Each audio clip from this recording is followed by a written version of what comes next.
warmer in here than it is outside. So thank you so much for taking the time out of your busy schedule and braving the cold to make it here tonight. My prayer is that after the class that you will be able to have better relationships with the people in your lives, and maybe you'll understand yourself and them a little bit better. So before we get into the meat of the class, let's pray. Dear Lord Jesus, I thank you for this evening. Lord, I thank you that before the beginning of time, you thought up people and you thought up relationships and you designed them after the three-head Trinity, Lord. And we're just so thrilled that we get to be a part of relationships. But Lord, they are challenging and we need your help. And so we ask that this class would help everyone in their relationships. Lord, I pray that you'd give me wisdom as I speak, that it would be what's on your heart and would minister to people that are here. Thank you so much for this time, and I ask that you would bless each person that's here. In Jesus' name, amen. So I'm Jenny Marcelise. If you don't know who I am, I'm the children's director here, and I wanted to start tonight with a couple stories, and I want you to see who in these stories you relate to, all right? So the first story happens at Walmart. So you run into Walmart, and you have a few things that you have to get before you move on to your next place. You get in line, and you're like 2 or 3 people back, and you're watching the cashier and the customer that she's with. She's scanning. Oh, you like hot chocolate? Oh, good. Oh, scanning. And then, oh, really? Do you have grandchildren? Oh, that's great. Me too. How old are your grandchildren? Next person. Oh, creamer. Is this creamer any good? And you're in the back, tapping your foot, going, just ring her up and get moving so I can get through. Does anybody relate? All right, story number 2 is you go to a restaurant with a friend and you decide you're going to get a salad. And the salad typically comes with ranch. But you're like, oh, today I'm not really in the mood for ranch. I'm going to go for Italian. So you ask the waitress to bring you Italian. Salad comes and it comes with ranch. And you look down and you're like, oh well, I like Italian too, no big deal. But your friend who's sitting next to you goes, she gave you the wrong dressing.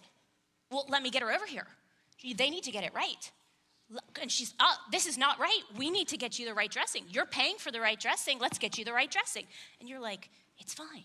It's fine. Italian's fine. I'll be fine. And your friend's like, no. We need to get it right. Does anybody relate? Okay, to either one's in the story. All right, story number 3 is you're doing your taxes and you are just about done. You have that last receipt that you have to get in. Your kids had been up playing and you're working on it. You have everything laid out on the table exactly the way you want it, and you've got one more receipt to do. And your kids come bounding down the steps. Mommy, we have this new game and we want you to play. And they're jumping on the table, pushing the receipts off, and you're like, but I have one more receipt. Does anybody relate? All right, and then our last one is you're at your office. You've been virtual for a while, but your boss decides that you're going to have a meeting where everybody gets together. And you're so excited because you finally get to see everybody that you've been missing since they've all been in their home. So you all get into corporate, you bring donuts because you're so excited, and people are there, and you're like, oh, what's going on with your life, and how was your Christmas? And your boss walks in and says, okay, everybody sit down, let's get right to these reports and talk about where our profit loss is last year, and I got to tell you about the new system. Do any of you relate? All right, so there are a lot of people who would basically say, people are like me, and then there are other people who aren't like me. Okay, so I do need you to raise your hands for a couple different things, just because I want people to be able to see how people are different. So in this story about Walmart, how many of you would be very frustrated in line? Raise your hand. Okay, how many of you would be the person in line talking about the creamer and the grandkids and wanting to know? Please be honest. All right, so right there you see we have very different styles of people. How many of you in the restaurant would be the person who ordered the salad, but you'd be okay? I don't want to make a big deal. It's all right. How many of you would be like that? All right, how many of you would be like the other person They paid for it. They need to get it right. Let's go. How many of you would be like that? All right, so you can already see there's some differences.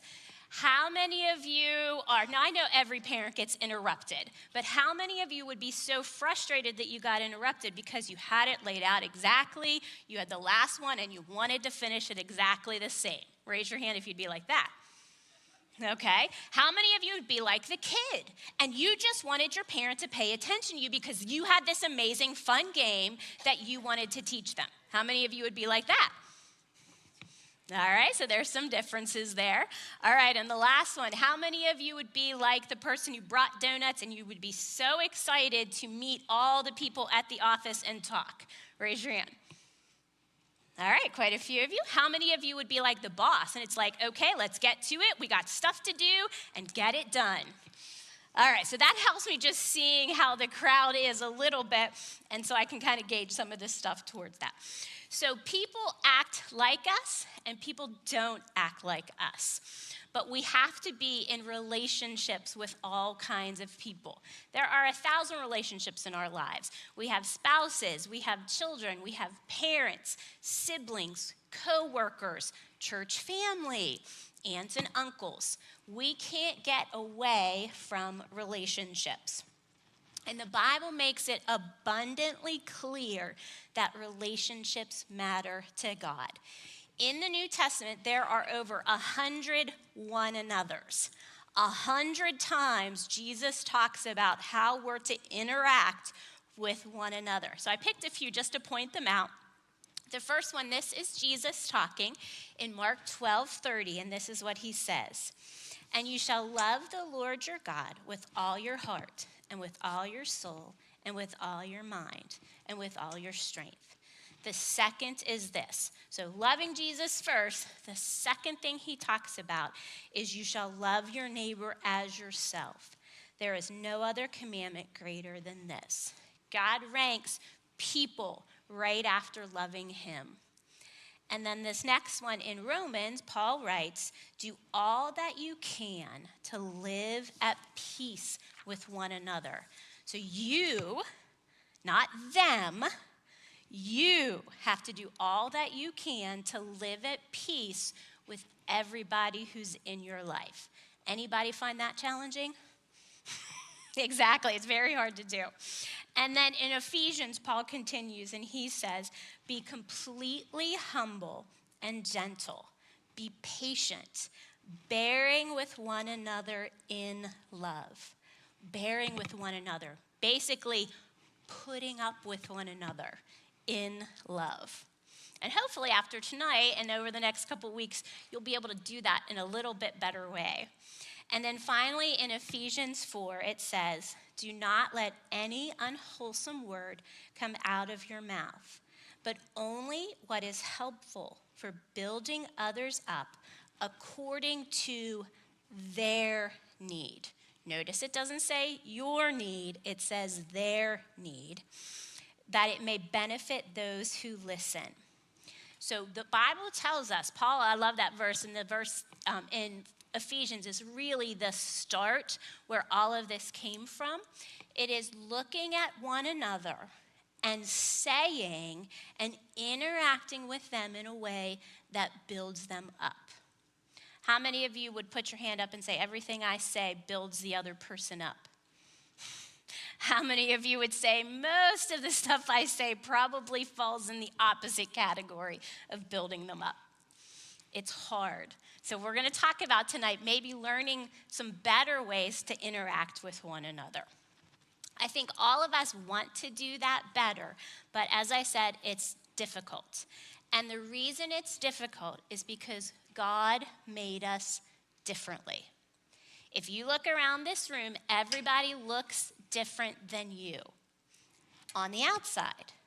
But did you know that God made you differently on the inside? He wired you differently than maybe the person you're sitting next to or that you sit next to at your office. He wired you differently. Just like, think about it, if you would open up a TV wiring would look one way. If you would then go and look at a blender and you open that up, would it look different than the TV? It would. Why? Yell it out if you know why. Why would they look different? It would be all different, but why would they be wired differently? There it is, 2 different purposes. There's a purpose for your life that's different than the person you're sitting next to or you're married to or was your parent. But all of those purposes are important. And I love this verse. And this was one of the things that as I was studying, I kind of learned that I hadn't really learned before. I knew it, but kind of applying it in this way, it was new to me. And that was Genesis 1, where God says, let us make man in our image, after our likeness. And so that means everybody. Everybody is made after God's image. But do you realize we all don't reflect the same part of his image? There are so many different people that in our lives, we show the image of God in so many different ways. The cashier in that story, the kid in that story, the boss, the friend, every one of them reflect God's image in a different way. See, we are all wired differently, but we are all made in God's image. Some of you know me, some of you don't. I am an incredibly organized person. I like things together, on time. Well, maybe not all the time on time, as my husband would say, but I like structure and that kind of stuff. I look at that and I think, okay, let me take a second. What would that show of God? I think God is an incredibly organized God.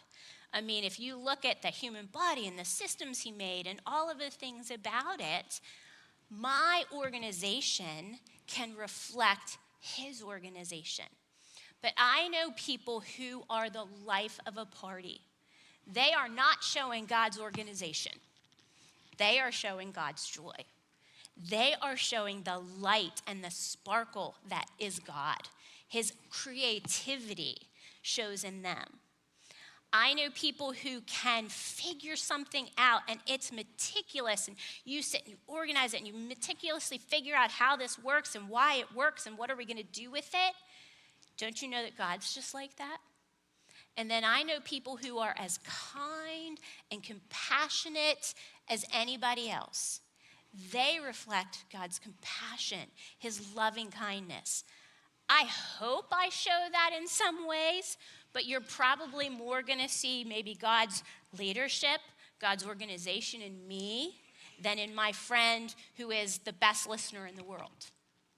We all reflect God's image. And one of the things I learned as I went through this study is I learned how to appreciate the way God made me. And I pray that you learn God made you specifically and to understand that. And maybe not to say, oh, I wish I was like that. You aren't like that because your purpose isn't like that. And so you can learn that and learn how you reflect God's image. So take a second, if you have a friend that you're sitting with or somebody you came with, take a second and just tell them maybe one thing that you think you reflect of God's image. Now, those of you who don't like to talk to the people that you're next to, maybe jot it down in your paper. And I don't mean that as a knock on you. Some of you like to talk. Some of you don't. So take a second, I'm going to give you 30 seconds. Go ahead and tell the person you're sitting next to or write down on the paper what you might show of God's image.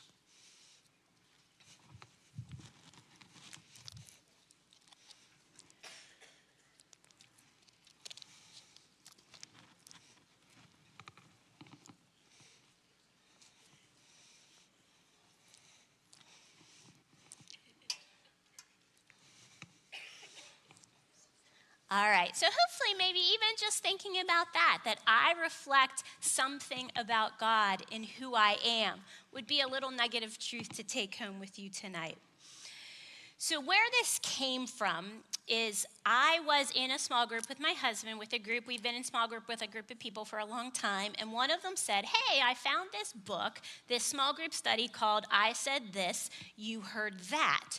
It sounds really interesting. Would you be interested in doing it? And I'm like, sure, why not? And so we started doing this. It was actually right before COVID hit. So we got through about 3 weeks of it, and then I did the rest of it on my own because I just found I loved it, and I felt like it was life-changing for me to understand some of this. So I pray that it is for you. The book was written by a woman named Kathleen Edelman, and so I wanted to read this quote to you that she says. She said, learning about the way we are wired can help us be more at peace with who we are, and we can learn how to operate in our strengths and be able to understand our weaknesses. Learning about the way others are wired can help us communicate with them, fill their needs, and build them up. We can understand people to the core. And so I love that. And I can say, I pray, one of my prayers is that after the class you go, oh, I know what my strengths are. Oh, I know some of my weaknesses. Oh, I know why I do that now. I never understood why I did that and why it was different than everybody else. Maybe after tonight you will. But the one thing I want to say to you is it's not a weapon. Don't go home and just go, well, this is the way God made me, too bad. That is not what this is all about. It is about learning your strengths, learning your weaknesses, and learning to operate in those strengths, not in those weaknesses, because God wants us to operate in our strengths. And so that leads us to the temperaments, and we're going to talk about 4 temperaments. Now, where do temperaments come from? There was a Greek philosopher, his name was Hippocrates, or that's not how you say it. Hippocrates, thank you. I couldn't remember how to say it, Hippocrates. It's where we get the Hippocratic Oath. And he thought thousands of years ago that he would observe people that they were different. And he goes, oh, I think there are 4 different fluids inside people's body that regulate their emotions and their moods, and he named them. And so he named them 4 different names. So here's what we have. He called them phlegmatic. For our purposes, we're going to go simple and go green. Choleric, for our purposes, is red. Sanguine is yellow. And melancholic is blue. I think those words are way too hard. Red, yellow, blue, and green is children's director. That works, and everybody knows colors, all right? Then a few hundred years later, there was another Greek guy. These Greek guys were great thinkers, named Galen, and he realized, and science proved, that we do not obviously have different fluids in our body. We are all the same. But there was a combination of characteristics he found in people that influenced the way they lived their life. And that has held true since then. And a lot of it has evolved into things like Myers-Briggs, DISC test, temperament test, animal temperaments. How many of you, before you came here, not associated with the class, have ever done a temperament or understand who you are test? Raise your hand. Okay, so you can see that it has gotten out there into the world.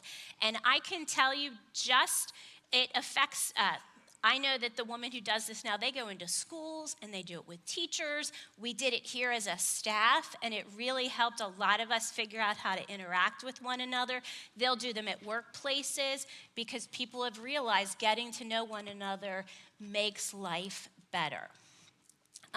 Your temperament is the default way you see the world. It's innate. God put it in you. It doesn't change. It's the way you see things. It's why you gravitate towards certain words or away from certain things. It's consistent.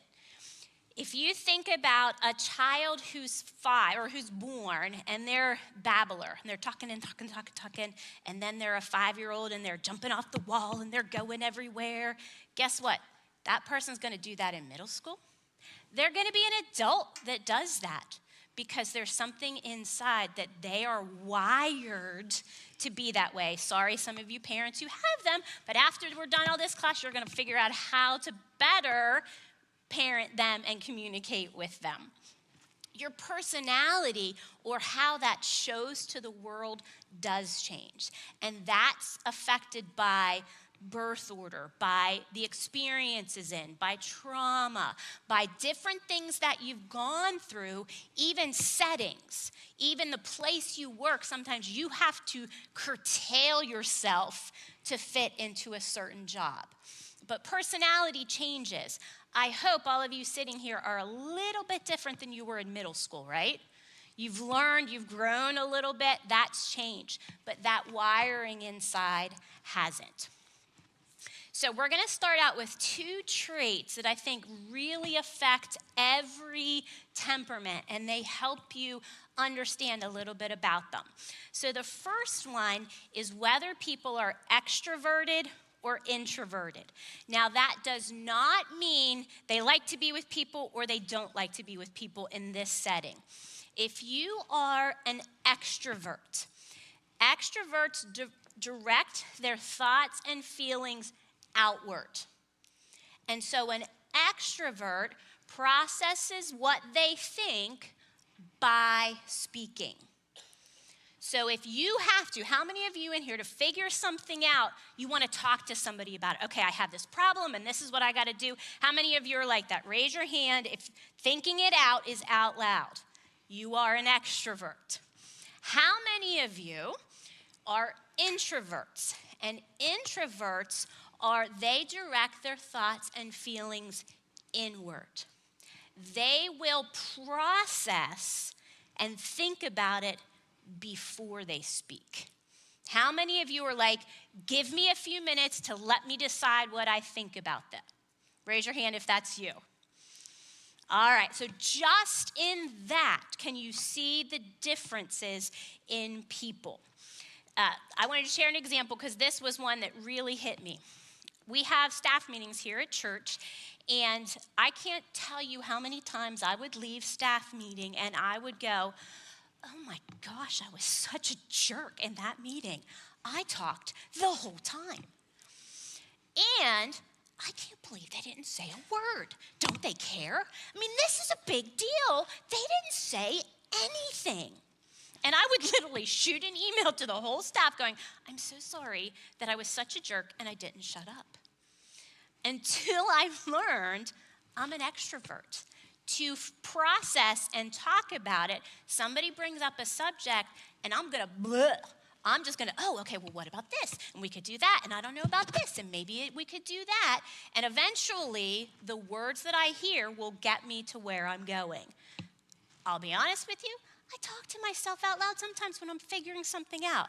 I'll be doing something, okay, I gotta do that, then I gotta do this, then I gotta do that. I have to say it out loud to get it out.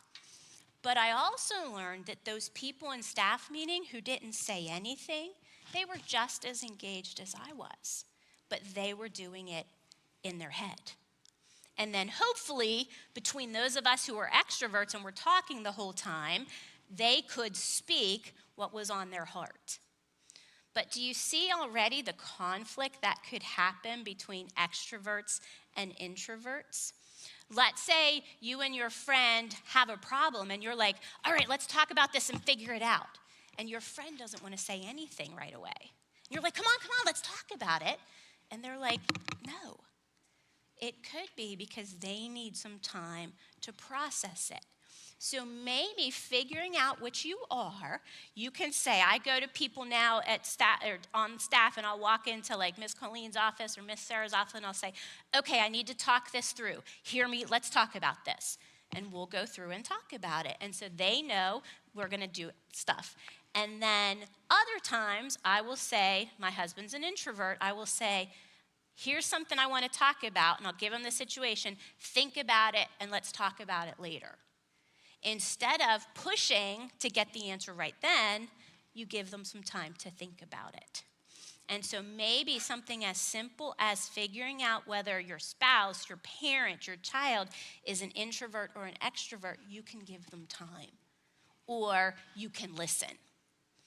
And it's not just them to be annoying. And if you have that child that, oh my goodness, they never shut up, that's probably because they're constantly wanting to talk to you about something. So which are our extroverts? Our extroverts are our reds. They will talk out loud and need to process through words. And yellows. They are both your out loud processors. Your inward processors are blue and green, and they need some time. The other difference that you will see that affects the temperaments in a big way is whether they are task-oriented or people-oriented. I don't know if you knew this, but God designed certain people that they think about people first. So everything, as they're thinking, their brain is like, how do I build and foster relationships? Whereas there are other people who are task-oriented. And what they do, they are always thinking about accomplishing something. I've got to get something, and so that comes first, which can be tension between people. And so you've got task, I'm going to get this done, I'm going to get this done, I'm going to get this done. I have a friend, she'll call me and she'll say, how was your day? I never realized until recently, I say, oh, it was a good day. I got a lot of things done. Not, oh, it was a good day. I had a fun conversation with my neighbor, where she would say that. But I like accomplishing something. And so it was hysterical. As we were getting ready for the class, I was here on one of the Christmas Eve services, and I got to see this played out in front of me. It was hysterical. So there was a husband and wife, and they were standing out there, and the wife had to usher at one of the doors. So the wife is standing there, very task-oriented, at the door, ready to usher. Husband walks up to her, honey, the Smiths are here. They really want to see you. Can you go see them in the lobby? No, I have to usher. I have to be here. Honey, the Smiths really want to see you. They're waiting around specifically to say hi. I have to usher. I can't leave this door. Honey, they really would like to see you. No, I have to stay here and usher. There was nobody else to do it. And I just, in my head, I'm just laughing because I'm watching people, go see the people. No, I have a job to do. I'm not leaving.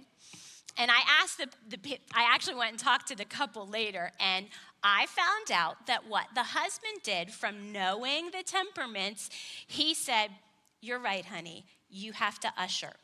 I'm going to go get the Smiths, and I'm going to bring them over here because they really want to see you. Went out to the lobby, brought the Smiths over. They waited off to the side till there was nobody there, and they interacted. That was a perfect explanation and way to handle the differences. But I'm sure there are times when that husband could have gotten mad. Like, I can't believe you're just not going to take 2 seconds, leave the door, and go say hi to them. That's ridiculous. And the wife is thinking, why in the world would I leave the door? It's just people. I have a job to do. And so it's a great balance and learning what the people in your life are like, because then you can meet them where they are. So take a second, write down or say to your neighbor whether you think you're task-oriented or people-oriented.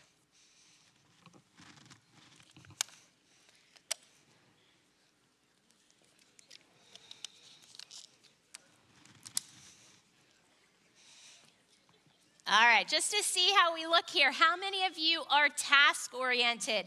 Give me a task and I'm going to get it done. All right, how many of you are people-oriented and you're like, where are my people? And they come first. All right, so we're a little bit of half through this. All right, so you can see greens are inward processors and they are people-oriented. Reds are outward processors and they are task-oriented. Yellows, outward processors, and people-oriented. Blues are inward processors and task-oriented.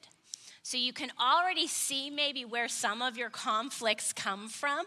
If you are a yellow and you are people and fun and I'm going to talk,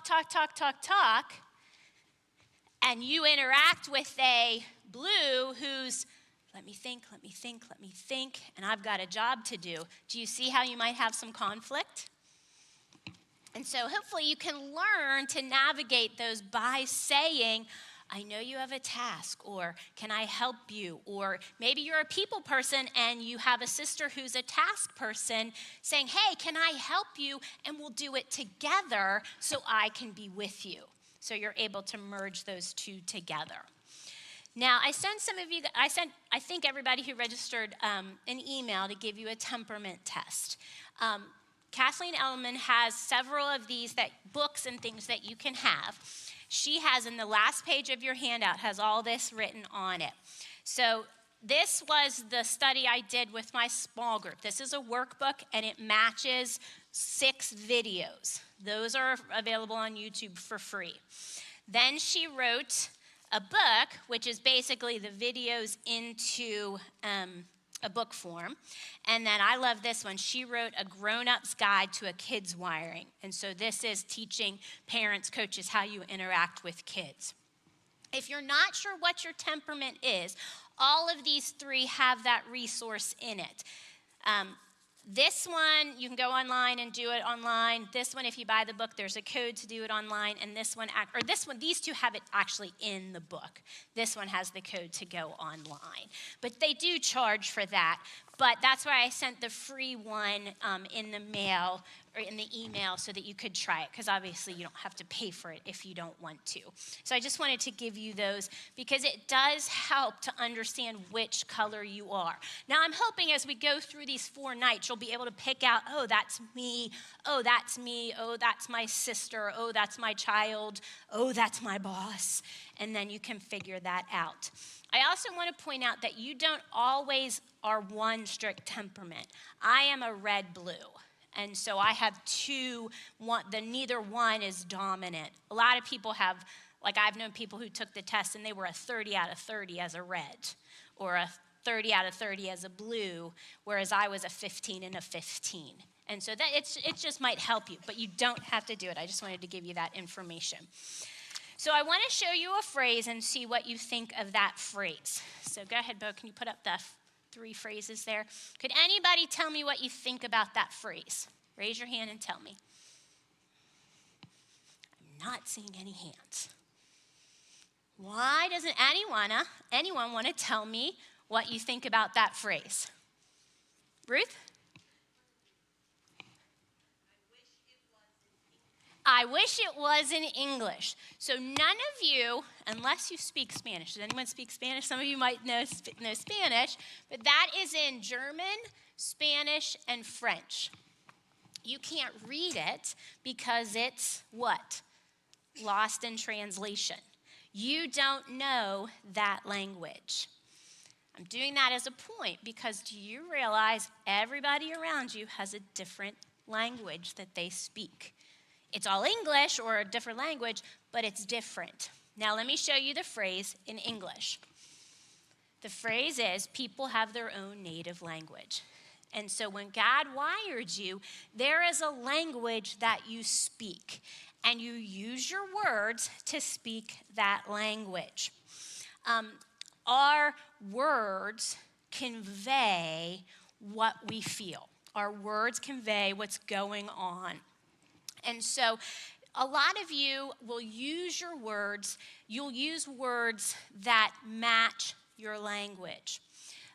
So I sent in the email, there were 2 different quotes, and I'm going to read them both to you, and I want you to pick which one would be the thing that you typically say or maybe that you're drawn to.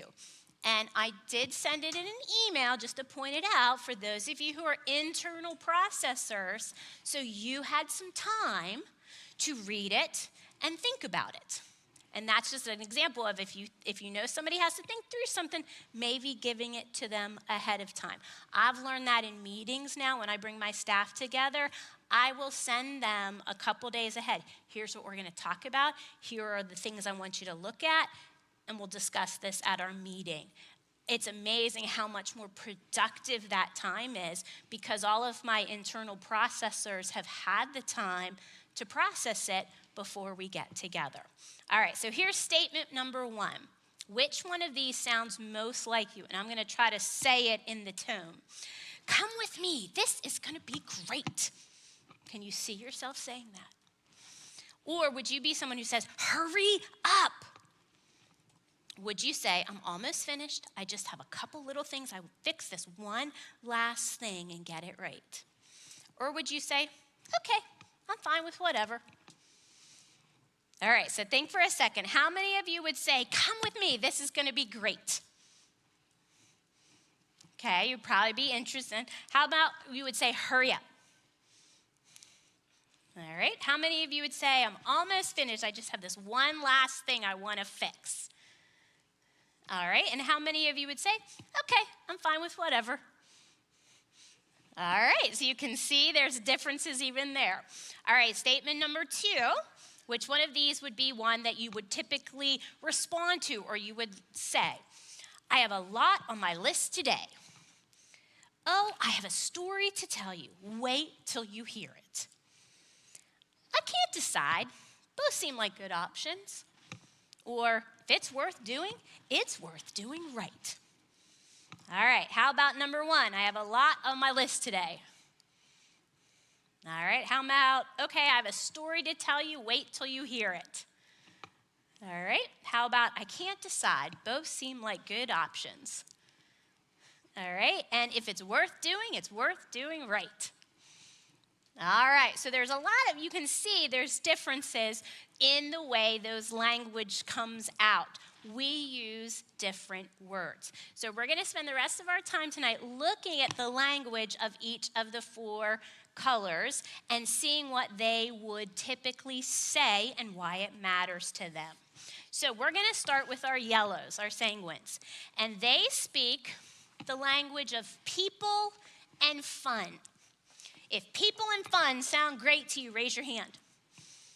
All right, chances are you have some yellow in you. Now, just as a reminder, yellows are extroverts and they are people-oriented. So I want to share a few things about yellows and see if this might resonate with you or maybe you know people in your life who are yellows. They are very quick to share their thoughts and feelings. They want to be with people all the time. They are fun, they want to have fun, and they want everyone to be included. They have 1,000 best friends. They see the best in people. Everything could be a party to them. I always like the word with yellows, they like to sparkle. It sound like anybody you know? All right. They are full of energy and life. But they probably have heard in their lifetime, shh, be quiet, calm down. Anybody ever heard that in your lifetime? Said that to your kids a lot?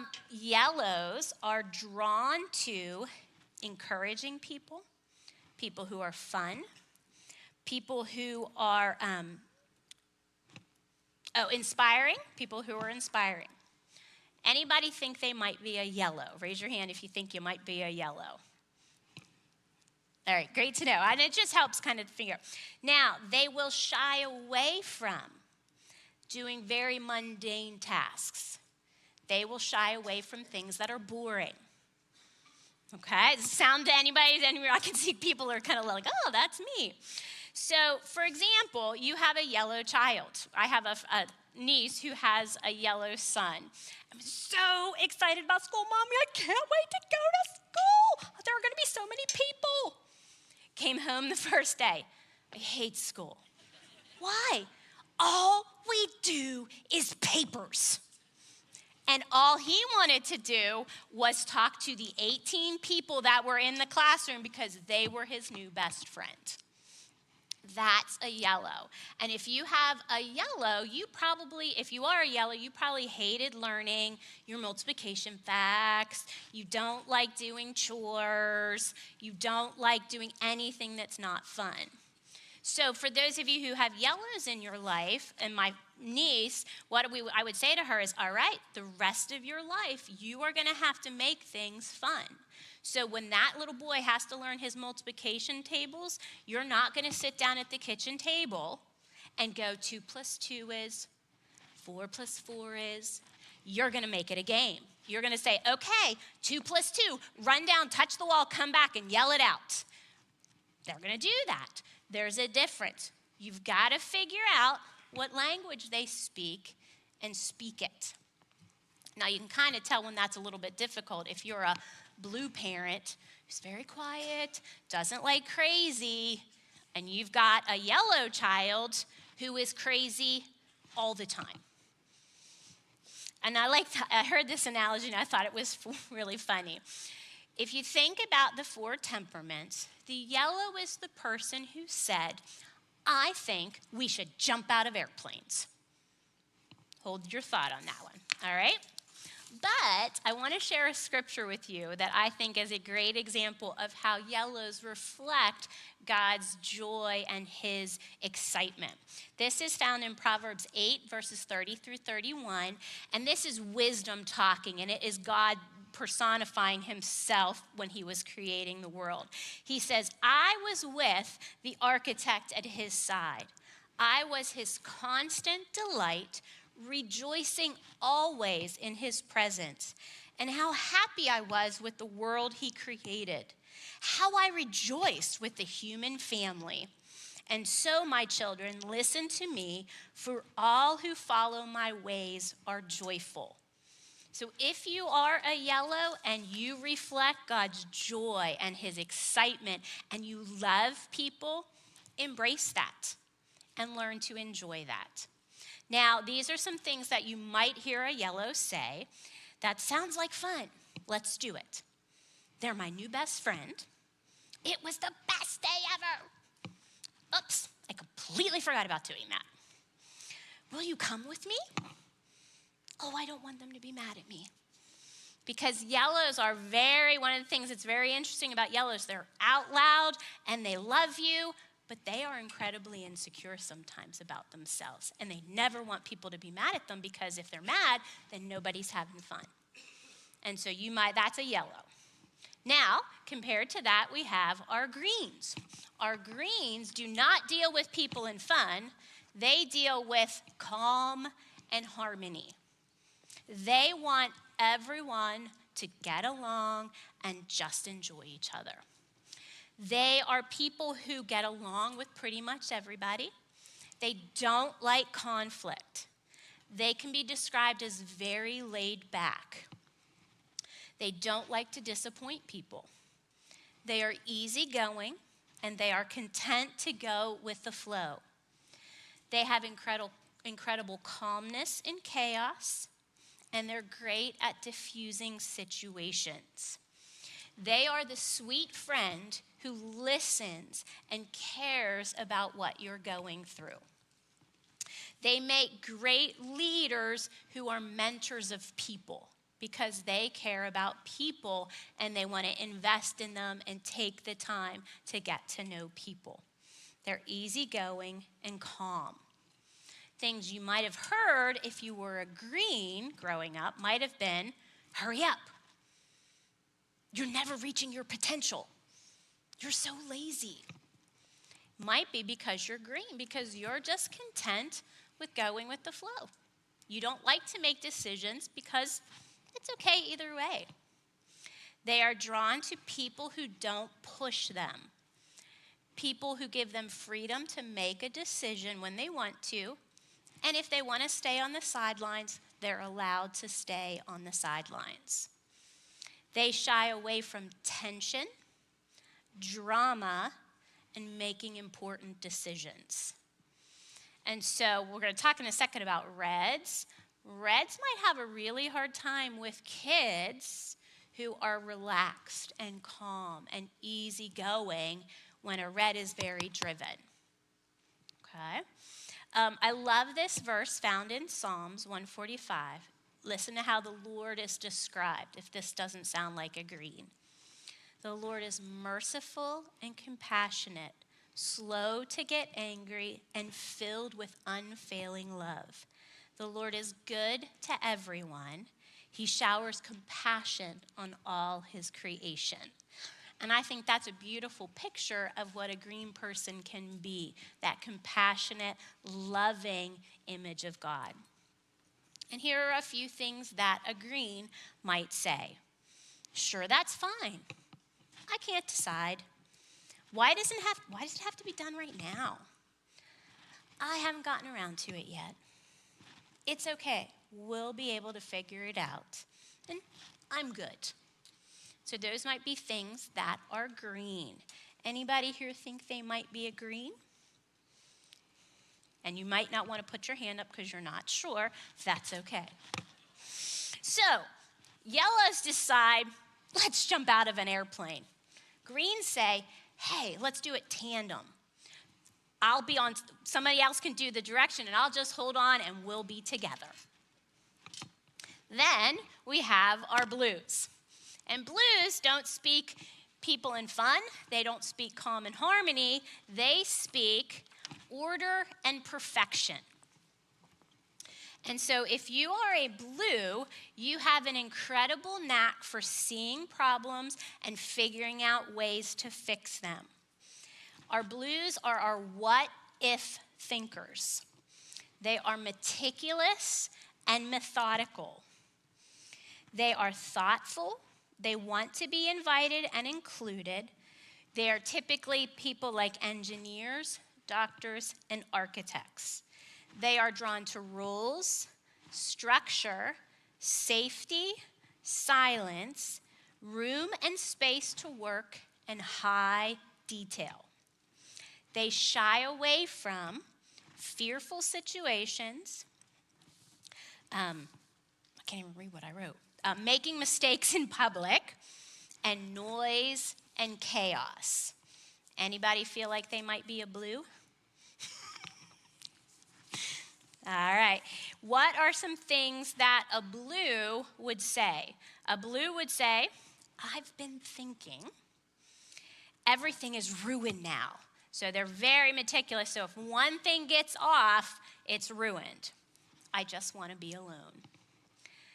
Which to you yellows, I know sounds horrible, but blues truly want time alone. What's the schedule for today? That was not part of the plan. And I have a strategy to get it done. And so blues are very structured and organized and meticulous. They are the people who, if you're having a party with a group of friends over and you have a blue, chances are they're going to be walking off out of where everybody's crazy and finding a nice quiet spot where they're going to read a book. You blues probably would never want to go to like a big Super Bowl party because it's going to be too loud and there's going to be way too many people there. Now our blues, yellows were jumping out of the plane. Greens, were doing it with somebody tandem. Blue, you designed the parachute and you made sure there's a landing area that's safe and nothing is in the way. And then last but not least, we have our reds. And our reds speak the language of power and control, which some of you you're like, yes. They will have a well thought out plan that everybody should stick to. They will figure out the right way to do something. They are attracted to adventure, challenges, making decisions. They can see the big picture.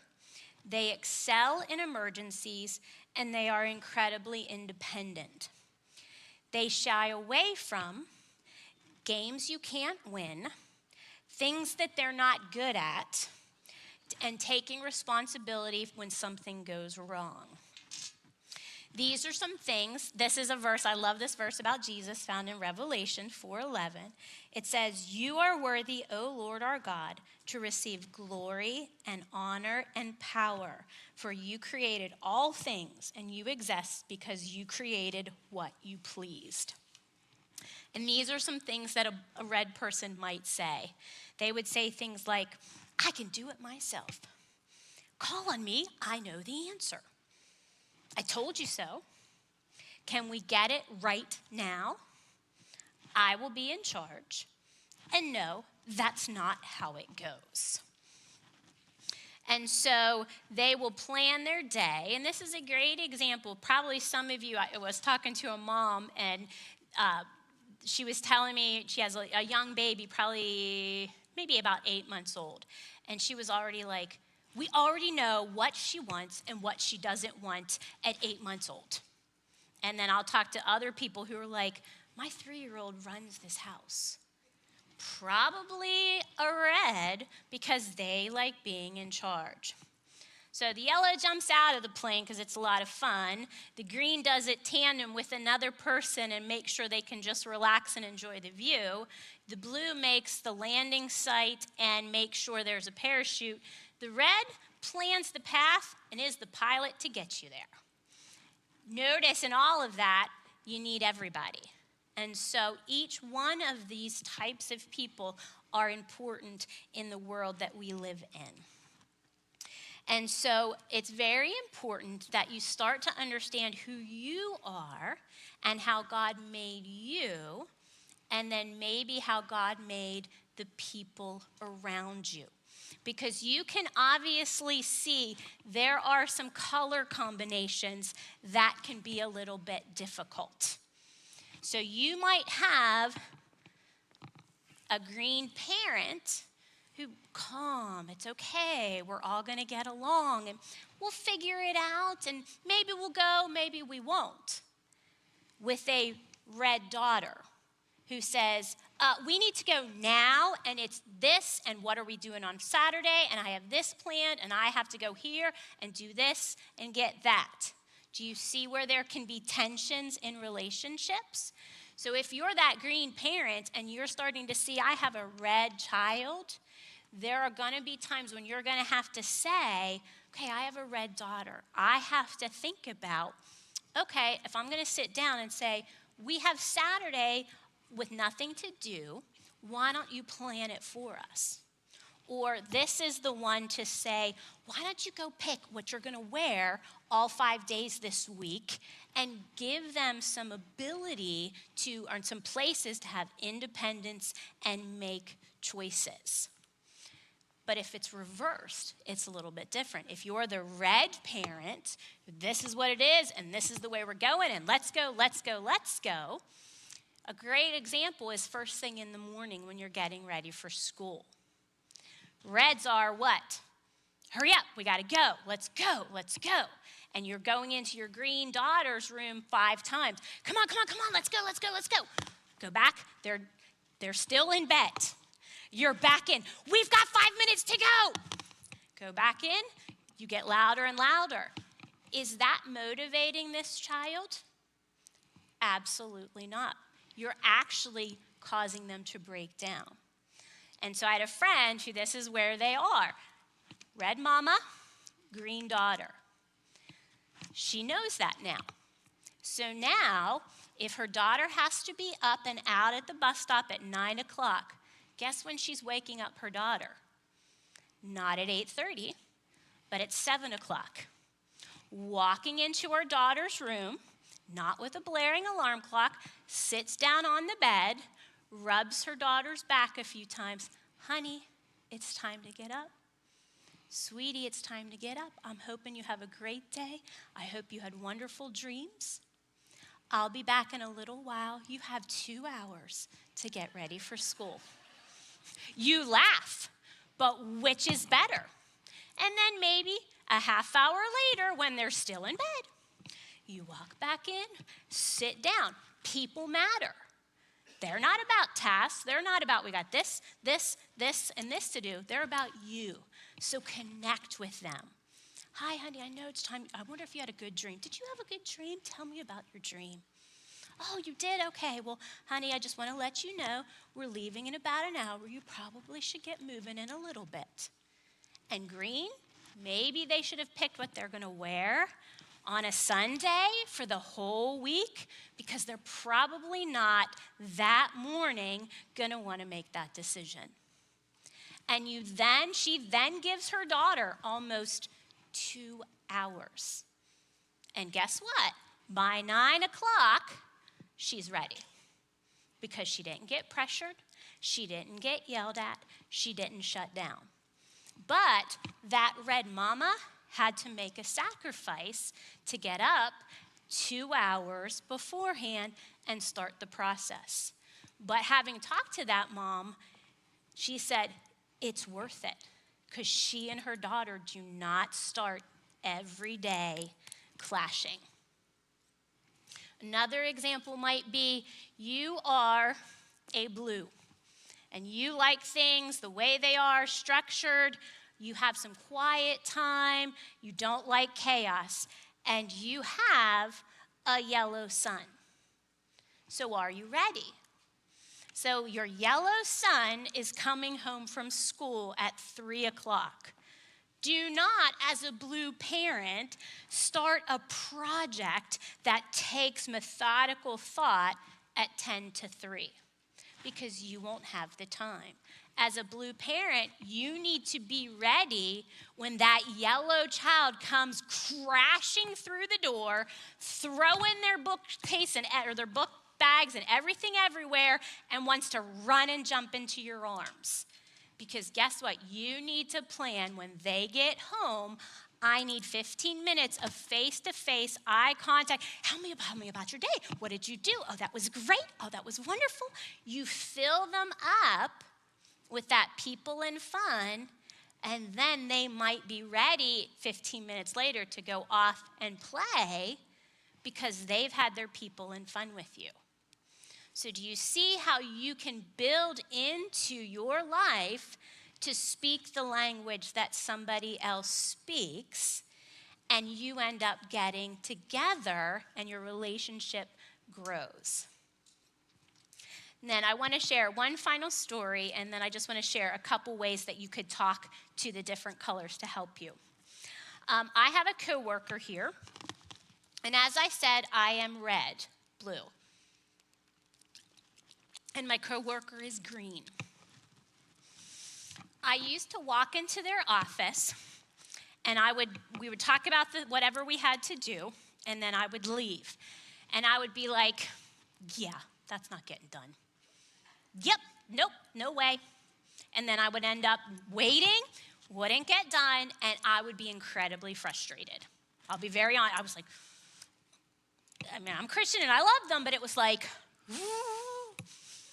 I learned they're green. This is what I do now. I walk into their office, and I don't, with my red, start with, here's what I need, here's what I need, here's what we have to do. How are you? How are your grandkids? Oh, tell me what's happened. Really? Oh, and what's your son doing these days? And I spend 10 minutes talking about their life, because they're green and they care about people. I come in gently. I don't make a big deal. I don't cause drama like I used to when I would walk in and say, hey, I need this, this, and this, or what are you doing about this? And then after 10 minutes of talking about life and investing in them, they'll look at me now and go, what can I help you with? And I'm like, oh, would you be able to find this for me? Or do you know how this works? Oh, sure. Boom, boom, boom, and it's done. And I was like, I walked back to my office the first time and I went, oh my goodness, that worked. Like, Lord, that worked. And I've realized my relationship with that person has completely changed because I now speak their language. And it's funny because now I have people who know I'm red. They know I'm like this. I have a friend who comes to see me and I am working on a task. And they now know that's not an offensive thing to them when they walk in. My brain is, I got to finish this before I can focus on them. And they've learned how to speak my language. And so each one of us have a language that we speak, and we can learn how to speak that to one another. So I just want to end with another Kathleen Ellman quote. She says, "Every word we use is a word you choose." So words aren't coming out of your mouth that you're not choosing. And so as you think about how am I going to communicate with the people in my life, you have to start to think, how do I change those words so that I speak in a language that they can hear? And that's where the words are, I said this, you heard that, comes into play. And so hopefully by learning a little bit more about the temperaments, you're able to speak into the languages of other people. And so what we're going to do in the next couple weeks, next week we're going to get into what are the strengths and the weaknesses of each of these different temperaments. And then the next week we're going to talk about what are the needs that they have. Every temperament needs something that really is important to them. And you're going to fill that up so that they're operating out of their strengths, not out of their weaknesses. And then the last week, we're going to talk about a little bit more about how to do this with kids and interactions and try to get into a few more little details about each of the temperaments. So before we have a couple more minutes, I just want to make sure there aren't any questions. And then if not, I just want to give you some suggestions on words, you can use when talking to the different temperaments. So before I do that, are there questions that I could answer? And some of you are still processing and you're thinking it through. Any questions I can answer? Go ahead, sir.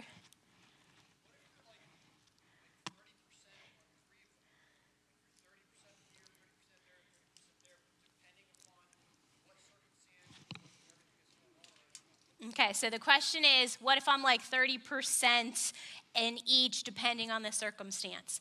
What you want to really think about when you answer those questions, because that's happened to a lot of people, really think about if it could be completely up to me, how would I handle this? I had a friend of mine who I was talking to this weekend, and she looked at me and she goes, I never realized I'm a people person. And I looked at her and I went, in my head I'm going, you're not a people person. And she goes, I love talking to people. And we started having this conversation and she goes, I didn't realize I was too busy to talk to people. I had too much to do and too much in my job that was stressful. I couldn't concentrate on people. And so I would take a second and look at those things and say, is that because it's my job requirement, or is that because it's me? And you may end up seeing you fall more towards one or the other. But and this isn't like some hard, fast rule about, oh, I'm a red or I'm a green, and then you go from there. You might be a little bit of those three and say, okay, if that's the way I am, how do I respond and what do I look for? And like we're going to talk about next week a little bit about your strengths and your weaknesses.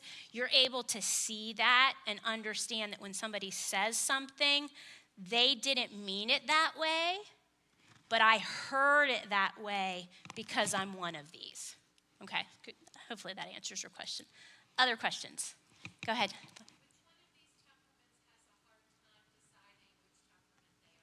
I would bet that's a green. But that's the other thing is think about them maybe this week. What do I say a lot?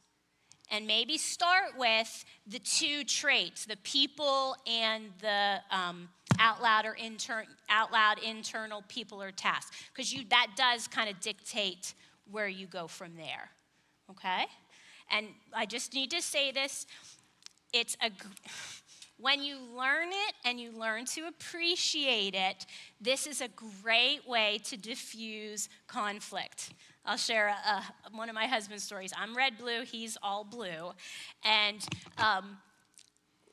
we're doing something, and one of the red things is you want to do it, and you want to do it right now. You say it, oh, we need to do that. Okay, let's run to the Walmart and get it and be right back. he'll literally go, "You are such a red."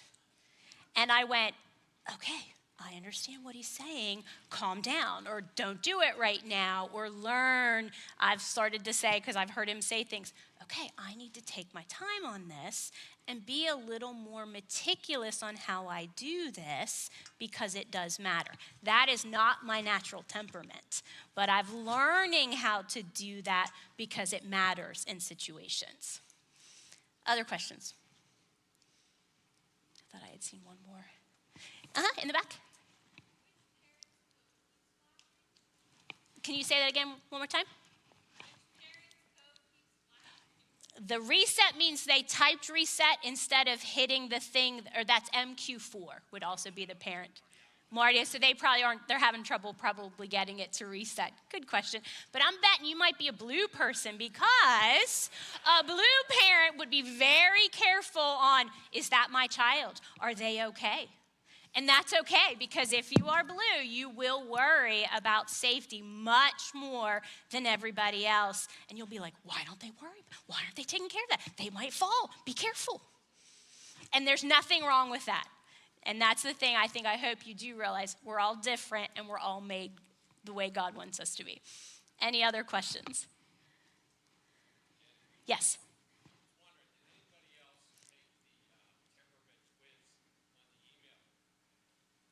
How many of you took the temperament quiz on the email? Okay. And that was one other thing I did want to say. From the temperament test, and there are different things, just a couple of things that you may want to know, which maybe you've taken other ones. The red in the disc profile is dominant, and in the animal one, it's the lion, if you know what that is. The green in the disc is steady, and you are the golden retriever. The yellow is the influential in the disc, and you are the otter. And the blue in the disc, you are steady, or you are compliant, and you are the beaver. So if you've taken the other tests, you might be able to match them in there. Okay? Other questions? Real fast. The green animal is the golden retriever. Go ahead, Susie.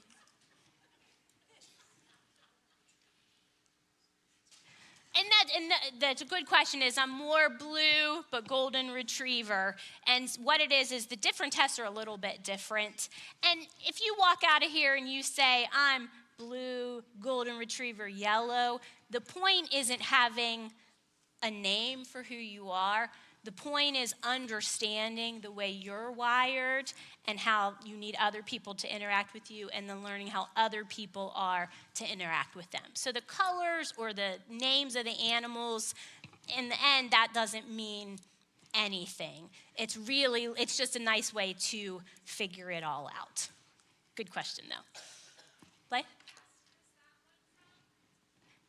Which one?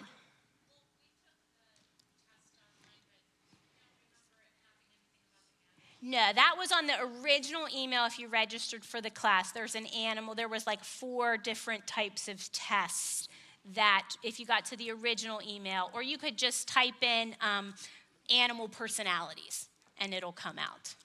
Mm-hmm. Any other questions? All right. Yep, go ahead.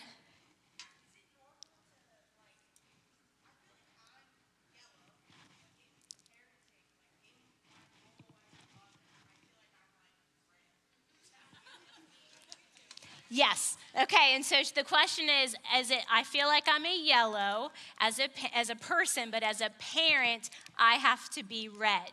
You can be both. You can be a yellow red. Or there are parts of parenting that you have to get your kid to do certain things that a yellow's going to have to say, this can't all be about fun. I have to make sure my kid eats, that they brush their teeth and do things. And so that's one of those things where you might lean towards, I don't really want to brush our teeth and I don't want to do this. Let's just have fun our whole lives. But you have to make sure your child does certain things. And there are parts of your life that have to be control and making sure they get done. Does that answer your question? Huh?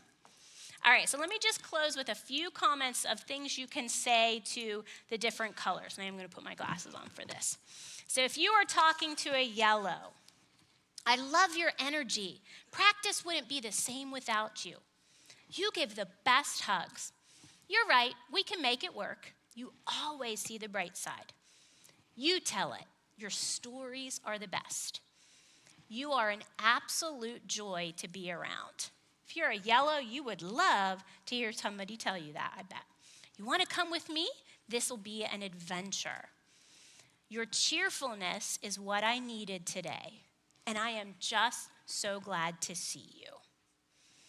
So if you're talking to a green, you want to make it about people and getting along. So here are some green things, and maybe this resonates with you.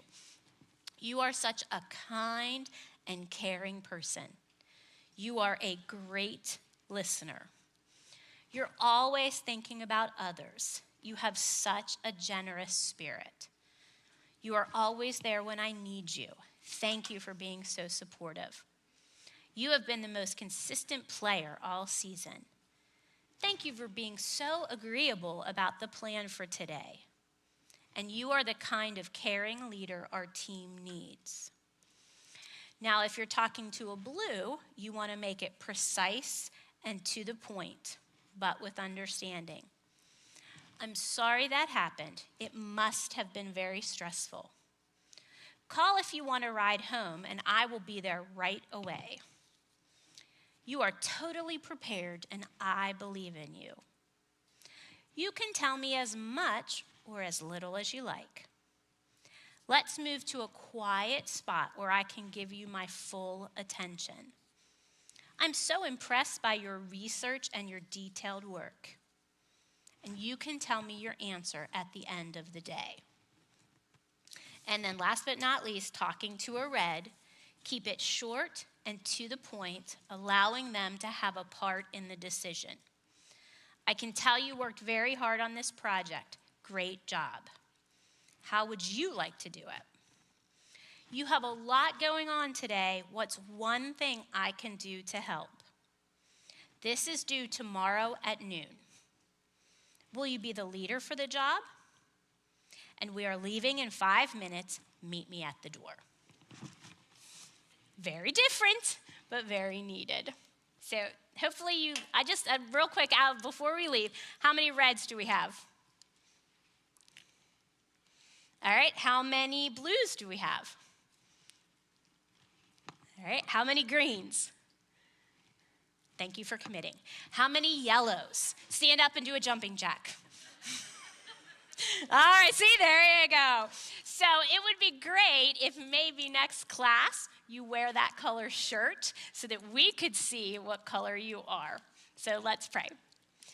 Dear Jesus, thank you for this time together. Lord, I pray that each one of us would take a moment and appreciate the way that you wired us and the things that you put from your image in our hearts and our lives. Help us to reflect that well and to help other people as they reflect your image too. Thank you for tonight. Lord, I ask that you'd be with everyone and help them get home safely. In Jesus' name, amen.